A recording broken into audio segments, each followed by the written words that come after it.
महापालिका निकालांमुळे नाराज अजित पवारांचा नाशिकसाठी होता तो खास प्लॅन, मात्र तो दौरा राहूनच गेला. महापालिका निवडणुकीत राष्ट्रवादी काँग्रेस पक्षाला अपेक्षित यश न मिळाल्याने उपमुख्यमंत्री अजित पवार झाले होते नाराज. उपमुख्यमंत्री अजित पवार यांचे विमान अपघातात दुर्दैवी निधन झाले. राज्यातील सर्वाधिक सक्रिय नेता आणि कार्यकर्त्यांसाठी धावणारा मंत्री अशी त्यांची प्रतिमा होती. याबाबत असंख्य आठवणी कार्यकर्त्यांच्या मनात दाटून आल्या. नाशिक महापालिका निवडणुकीत राष्ट्रवादी काँग्रेस, अजित पवार पक्ष आणि शिवसेना एकनाथ शिंदे पक्षाने युती केली होती. यामध्ये राष्ट्रवादी काँग्रेसचे 4 नगरसेवक निवडून आले. श्री पवार यांना हा निकाल अनपेक्षित यश नव्हते. या पार्श्वभूमीवर राष्ट्रवादी काँग्रेस पक्षाच्या स्थानिक नेत्यांनी गेल्या आठवड्यात उपमुख्यमंत्री अजित पवार यांची भेट घेतली होती. यावेळी नाशिक महापालिकेच्या निकालावर प्रदेशाध्यक्ष सुनील तटकरे यांच्या उपस्थितीत सविस्तर चर्चा झाली.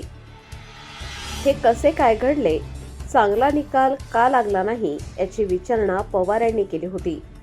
पक्षाचे नेते अर्जुन टिळे, निवृत्ती अरिंगळे, डॉक्टर झाकीर शेख, अनिल चौगुले, नवनिर्वाचित नगरसेविका डॉक्टर हेमलता पाटील आदी यावेळी उपस्थित होते. प्रचार आणि निवडणुकीत काय अडचणी आल्या याची उपमुख्यमंत्री पवार यांनी विचारणा केली. निकालाबाबत त्यांनी स्पष्टपणे नाराजी व्यक्त केली. या निकालाच्या पार्श्वभूमीवर आगामी जिल्हा परिषद आणि पंचायत समिती निवडणुकीविषयी देखील त्यांनी विचारणा केली होती. पदाधिकारी आणि कार्यकर्त्यांना प्रोत्साहन देण्यासाठी 5 फेब्रुवारीला 2 दिवसांचा नाशिक दौरा करण्याचे आश्वासन त्यांनी दिले.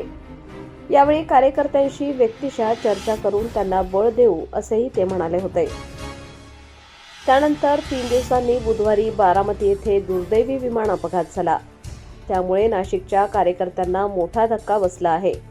नाशिकच्या राजकारणात उपमुख्यमंत्री पवार यांना विशेष रस होता. पदाधिकारी आणि कार्यकर्त्यांच्या नियमित संपर्कात होते.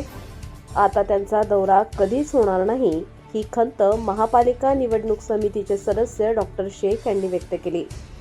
उपमुख्यमंत्री पवार यांनी आपल्या व्यक्तिगत आयुष्यात अनेक राजकीय चढउतार अनुभवले होते.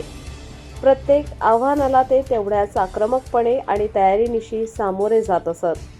त्यांच्या या कार्यशैलीमुळेच कार्यकर्ते आणि पदाधिकाऱ्यांना आत्मविश्वास मिळत असे.